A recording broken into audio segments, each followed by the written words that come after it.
ഗാസയിൽ യുദ്ധം തുടങ്ങിയ ശേഷം ഒറ്റ ദിവസത്തിനുള്ളിൽ ഇസ്രായേലിന് കനത്ത ആൾനാശമുണ്ടായ ദിവസമായിരുന്നു കടന്നുപോയത്.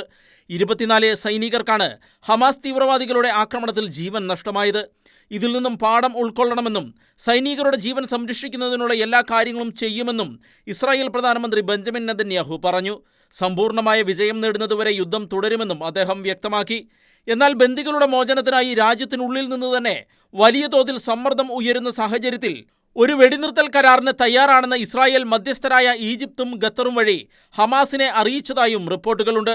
130 ബന്ദികൾക്ക് പകരമായി 2 മാസത്തെ സമ്പൂർണ്ണ വെടിനിർത്തലിനെ കുറിച്ചാണ് ചർച്ചകൾ നടക്കുന്നതെന്നാണ് സൂചന. എന്നാൽ ഇസ്രായേൽ സൈന്യം ഗാസയിൽ നിന്ന് പൂർണ്ണമായി പിൻവാങ്ങുകയും സ്ഥിരമായ വെടിനിർത്തൽ കരാർ പ്രാവർത്തികമാക്കുകയും ചെയ്താൽ മാത്രമേ ചർച്ചകൾക്കുള്ളൂ എന്നാണ് ഹമാസിന്റെ നിലപാട്.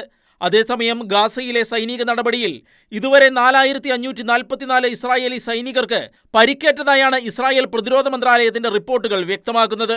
അതായത് ശരാശരി ഒരു ദിവസം 60ഓളം സൈനികർക്ക് പരിക്കേൽക്കുന്നുണ്ട്. ഇസ്രായേൽ ആക്രമണത്തിൽ ഇതുവരെ ഗാസയിൽ മരിച്ചവരുടെ എണ്ണം 25490 ആയതായി ഗാസയിലെ ആരോഗ്യ മന്ത്രാലയം പുറത്തുവിട്ട കണക്കുകളും വ്യക്തമാക്കുന്നു. 63354 പേർക്ക് പരിക്കേറ്റു.